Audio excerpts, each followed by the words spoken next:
Saya tuh masih ingat cerita guru saya ketika masih sekolah, masih kecil. Ada anak baru latihan bahasa Arab mufrodat. Jadi dia taunya kalau yadun itu tangan. Kalau anta itu kamu. Ya kalau jalan ya saro. Kalau kepala ya roksun. Kalau saya ya ana. Ketika dia baru ahli mufrodat, di Arab kepalanya diusap-usap sama orang Arab. Kata si santri tadi, ya syekh, yadun anta, saro-saro.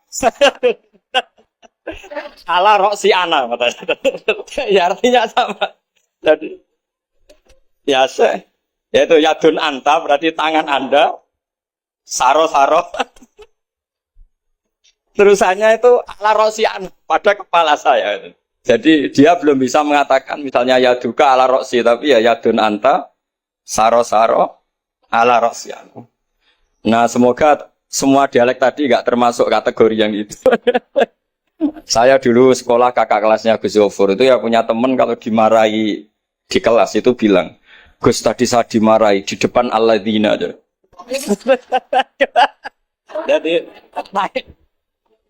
apa maknanya alladzina katanya? Katanya di depan orang apa? Banyak. Karena setiap ngaji alladzina wong akeh. Jadi kalau dimarahi di depan publik berarti dimarahi di depan alladzina. Nah ini kapan, saya tadi pamit sama Gus Zofur itu kapan-kapan bisa disewa enggak Gus? Bisa kan?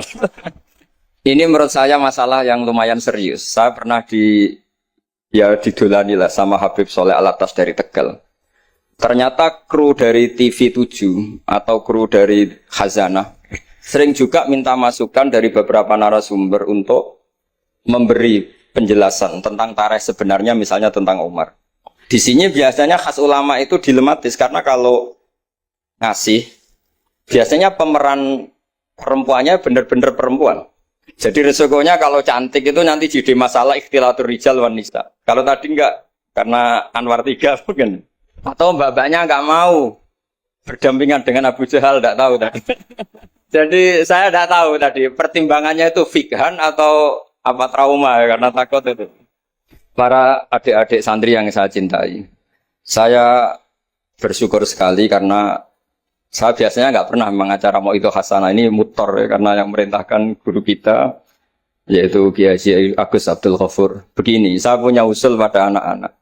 Saya bagaimanapun sangat mencintai Pondok Al Anwar. Saya usul sama anak-anak, terutama yang putra ya, supaya tetap menghafal fikih. Jadi kalaupun ditakdir nggak bisa berbahasa Arab kayak tadi, kayak Abu Jahal dan siapa tadi, Sayyid Hamzah dan sebagainya, setidaknya menghafal ahkam fikih. Al-ahkam al-fiqhiyah. Jadi saya mohon muhafadzahnya itu tidak hanya Quran lafdzon wa tilawatan, tapi menghafal ahkam. Ini penting sekali karena kelebihan kita di kampus. Ini pengalaman saya kerja di kampus. Keunggulan kita adalah kita ini hafal kepastian hukum fikih. Jadi misalnya Kangkang harus hafal meskipun nggak bisa baca teksnya kalau iddatul mutafa'an hazaujuha itu arba'ata asyuri wa asyra. Kalau dia min dawatil hamli wa ulatul ahmali ajaluhunna ayyatuna hamlahun dan sebagainya dan sebagainya. Ini penting sekali karena ternyata yang saya baca beberapa orientalis atau beberapa orang barat itu masuk Islam itu karena Islam itu dianggap hukumnya itu detail. Termasuk mengatur pernikahan, perceraian, tata kelola ekonomi, tata kelola negara dan sebagainya dan sebagainya. Saya pernah ditanya menyangkut ekstremis. Kalau dalam bab dosa besar misalnya. Akbarul kabair ba'dal isyrak billah adalah qatlul mu'min. Jadi dosa terbesar setelah isyrak billah adalah qatlul mu'min. Membunuh orang mukmin. Lalu pertanyaannya adalah kita hidup di negara Indonesia yang penjahatnya ya mukmin atau muslim. Yang kadang premannya juga mukmin juga muslim. Lalu kalau kita membela diri, duel gitu dengan penjahat, lalu kita akhirnya membunuh si penjahat tadi. Apakah masuk ayat wa may yaqtul mu'mina muta'ammidan karena dia orang mukmin? Jawabannya adalah kitab fikih itu menyediakan bab namanya kitabus siyal. Bahwa mangqutila duna mali fahuwa syahid. Mangqutila duna ahli fahuwa syahid. Orang yang duel dengan penjahat kemudian dia mati adalah dia mati syahid. Dan dia kalau terpaksa membunuh, tentu ada aturan-aturannya ya dengan tartib yang ditentukan di kitab-kitab fikih. Itu penjahatnya damnya itu muhaddar. Sehingga dia tidak kena kisos. Si sahibul bait tadi yang punya rumah tadi. Sehingga dengan fikih-fikih yang detail saya harapkan santri sarang. Karena dulu Mbah Zubair itu ma'ruf bil faqih. Saya sering kalau ngajar cerita bahwa misalnya Gus Zofur ngaji sama Mbah Mun ngaji sama Mbah Zubair ngaji sama Mbah Fakih Mas Kumambang, Mbah Fakih ngaji sama Mbah Mahfud Termas. Lah Mbah Mahfud ini muridnya Sayyid Abi Bakar Sato, Sohibul Li'anah. Sayyid Abi Bakar Sato punya kakak namanya Sayyid Umar Sato. Itu dulu kiainya mbahnya Mbah Mun itu. Ahmad Su'aibin. Itu dulu berwasiat kalau ngojlok adiknya Sayyid Abi Bakar Sato yang punya kitab I'anah itu. Serana gunane mulang kitab gede-gede, sing penting ku apal kan. Akhirnya kita ini korban konsepnya Sayyid Umar, jadi disuruh muhafadzah. Karena memang harus hafal, jadi mahfudot saat tadi jagoan sama Gus Zofur. Apa ingat ketika dulu muhafadzah? Karena kalau kita muhafadzahnya alfiyah itu gurunya bisa kita akali. Kalau kita pura-pura guru itu biasanya malu nyemak pakai kitab karena dikira nanti tidak hafal. Akhirnya murid-murid tahu. Mesti kebut ya Gus, enggak mesti bingung. Jadi ada trik. Ya akhirnya betul anak-anak kebut terus gurunya semuanya terus wes pun Pak. Jadi bisa diakali juga akhirnya ya lolos. Terus cerita kedua ini kisah nyata. Saya dulu itu dengan Gus Zofur musyawarah, Fathul Mu'in, macam-macam. Pernah digojlok sama Bapak. Aku masuk krungu kon alim fikih ambek Gus Zofur makili Anwar, tapi aku ora percaya kon iso jawab pertanyaan. Napa, Pak?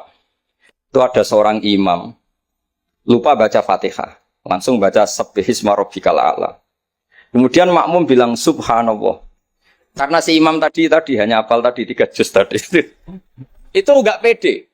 Ganti wadduha. Wadduha makmumnya masih bilang subhanallah.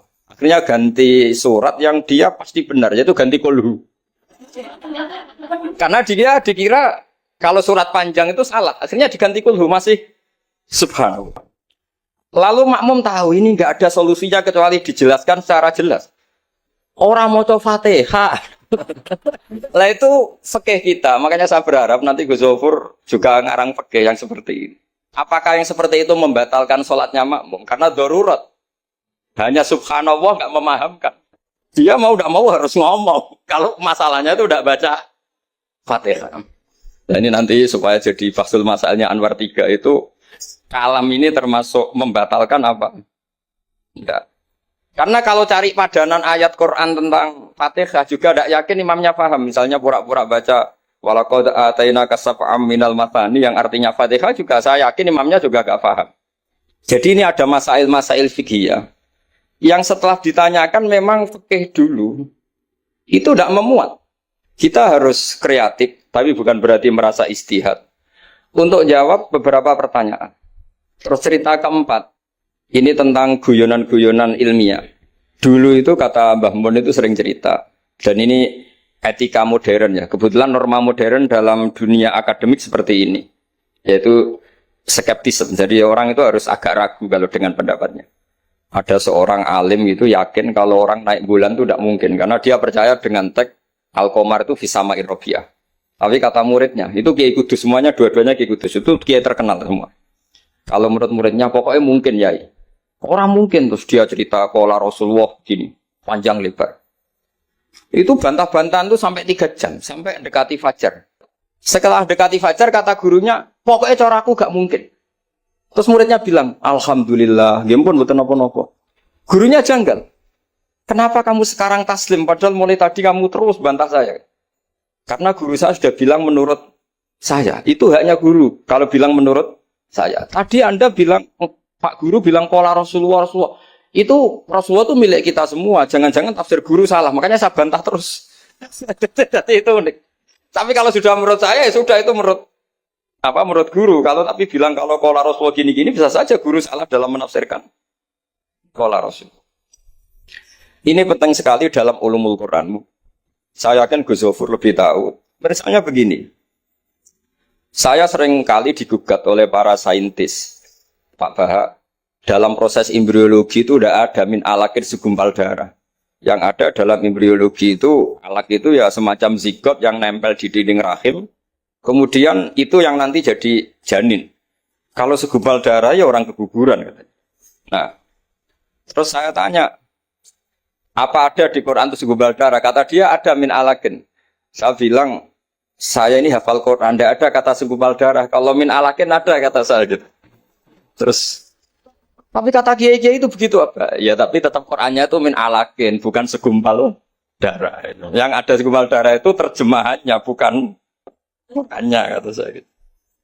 Ini penting saya utarakan. Nanti kalau terbukti secara sains bahwa nggak ada proses embriologi itu segumpal darah, itu yang salah bukan Qurannya, tapi kita yang mengartikan bahwa alagen itu segumpal darah.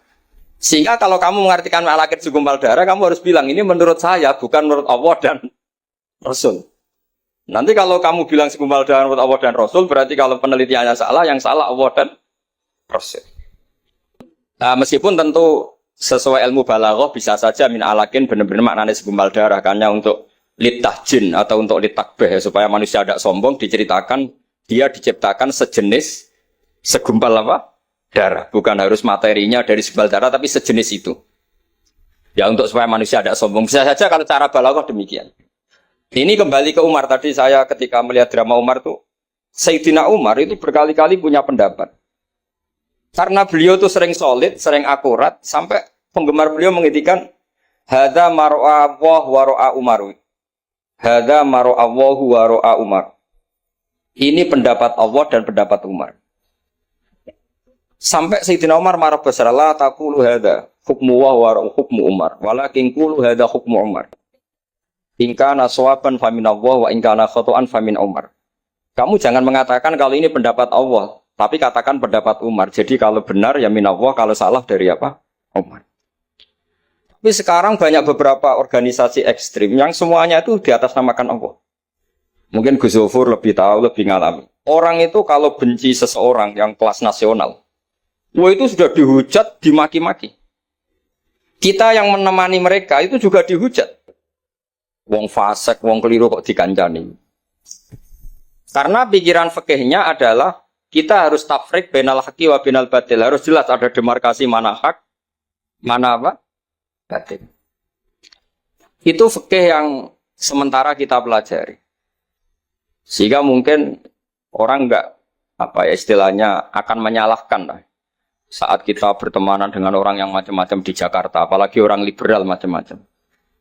Tapi kalau sampean ngaji lagi di atas itu misalnya belajar ilmu tasawuf, kita diajarkan kalau kamu berteman sama orang dolim ma tadri madza yuhtamu bih. Orang dolim itu kamu pun tidak tahu madza yuhtamu bih. Jangan-jangan dia yuhtamu bi husnil khotimah. Kamu juga nggak pernah tahu madza tuhtam.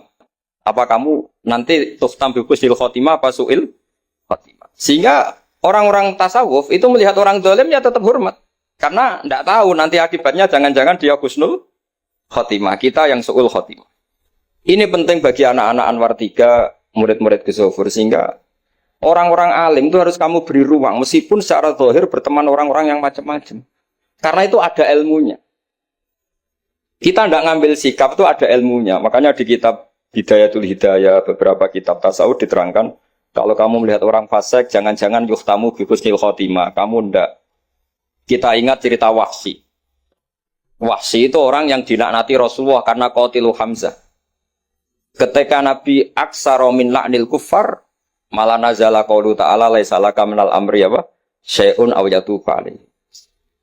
Dalam surat Ahzab ketika Allah mensifati orang munafik, itu masih ada kata wa yu'adzibal munafiqina insya'a. Masih ada kata aw yatuba alaihi.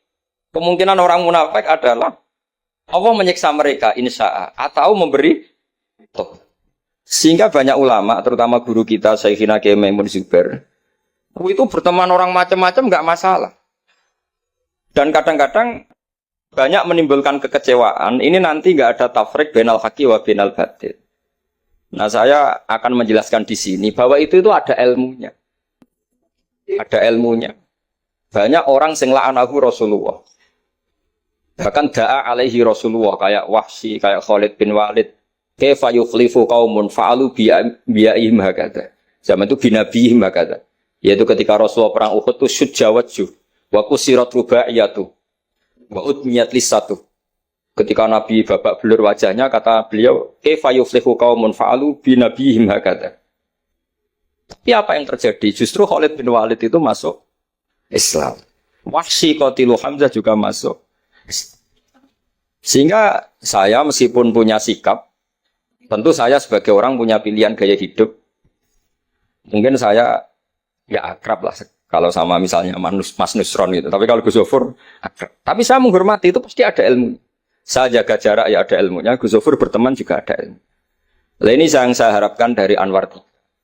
Mohon ilmu ini diperkuat. Karena basis terkuat peradaban adalah ilmu. Ilmu menyediakan segalanya. Saya masih ingat Gus Mek Peloso itu akrab sama bapak saya. Karena beliau senang semaan. Kebetulan pendiri semaan Jantiko itu bapak sama Gus Mek. Jamiyah anti koler itu awalnya. Selama-lama digenti Mantap. Terus di era putra-putranya digenti Tigrul Hofilin. Itu kalau jagungan sama bapak itu beliau bilang intinya begini. Iya, nahi mungkar. Kenal era gelem kok nahi mungkar. Oleh proses piye, oleh tarbiyah piye kenal era gelem. Meskipun tentu anak-anak tidak saya sarankan seperti Gus Mek karena jadab Anda tidak mesti sukses kayak Gus Mek. Nah, itu kan resiko. Karena untuk sukses itu butuh keramat, butuh macam-macam lah. Kalau sampean latihan gitu pasti ditangkap keamanan itu. Karena itu masalah gitu kalau di pondok masalah. Tapi apapun itu, kita punya cukup khazanah ilmiah untuk melihat itu. Saya berkali-kali kalau acara di Pondok Hajan sering bilang, berteman orang fasik itu tidak boleh. Wa ingkana dasarin fajan ibu suratan. Kalau berteman orang fasik itu tidak boleh, karena nanti ketularan fasik. Tapi kalau dibalik, pertanyaannya dibalik. Mbah niki membina orang fasik. Dan di antara membina tentu prosesnya itu berkawan, macam-macam. Kalau dibalik itu menjadi haram apa halal? Bukan dibahasakan berteman orang fasik, tapi membina orang fasik. Ini penting saya utarakan karena khazanah kita itu banyak. Saya berharap ulumul Quran di sini sampai yang seperti itu. Saya beberapa kali belajar kitab Hayatus Sahabah. Di situ ada satu aplikasi Ahkamal Quran, baik yang fiqhud dakwah maupun fiqhul ahkam. Saya di situ yang paling saya kenang adalah cerita-cerita misalnya termasuk yang dikutip Habib Zain bin Semit dalam kitab Al-Manhajus Sawi. Suatu saat ada ustadz, saking semangatnya nahi mungkar karena si Harun Rasid sering salah, didatangin. Kata si ustadz tadi, inni nasihun lak, famusyaddidun alika, fala tajidanna fi nafsika aliyya syai'an. Saya akan memberi nasihat Anda, tapi saya agak ekstrim, agak keras. Mohon kamu jangan tersinggung, Anda jangan tersinggung. Anda ya Amirul Mukminin jangan tersinggung. Tapi apa kata Amirul Mukminin Harun Ar-Rasyid? Uskut ya jahil. Kamu ustadz bodoh katanya. Terus fa inna Allaha ta'ala qad arsala man huwa khairun minka ila man huwa syarrun minni. Ini saya terpaksa bahasa Arab karena tadi takut kalah sama Abu Jahal tadi. Jadi ini mohon sekali ini kompetisi. Jadi kalau Abu Jahal saja bisa bahasa Arab, masa saya kiai tidak bisa bahasa Arab. Jadi saya tadi itu ya kan di Abu Jahal saja bisa bahasa Arab. Fasih lagi tadi. Yang saya kecewa dia sopan ngasihkan mic tadi. Judulnya sudah benar gak sopan tadi kok. Gak benar jadi memerankan Abu Jahal memang harus gak sopan. Tapi semoga berakhir nanti diteruskan jadi Abu Jahal repot. Nah ini kata Harun Ar-Rasyid. Inna Allaha ta'ala qad arsala man huwa khairum minka ila man huwa syarrun minni. Wa ma'a dzalika qala ta'ala faqula lahu qawlan layyinan la'allahu yatadzakkaru aw yakhsha. Tentu kita tahu Allah mengutus Musa dan Harun atau Musa saja yang populer. Musa itu man huwa khairun minka, tentu Musa itu lebih baik ketimbang Anda. Ila man huwa syarrun minni, tentu Fir'aun itu lebih buruk ketimbang saya. Itu saja masih ada aturan faqula lahu qawlan layyinan. Kamu harus ngomong yang halus. Kok kamu dakwai saya mau pakai kasar? Akhirnya si fasa kata tadi yang gurunya langsung yang ustadz tadi langsung diam dan ngakui kalau Harun Ar-Rasyid lebih alim ketimbang dia. Nah saya harapkan nanti ulumul Quran di setai 3 itu tidak sekedar mengenali mufradat, tapi mengenali makna terjemah, juga makna yang bisa disimpulkan dari ayat-ayat Qur'aniyah. Sehingga nanti keyakinan saya ya. Apapun berubahnya zaman, nanti Quran itu tetap bisa dibaca kalau cara maknani seperti itu. Tapi kalau Anda maknani mufrodat, resikonya adalah mufrodat yang disebut itu kadang sudah tidak ada.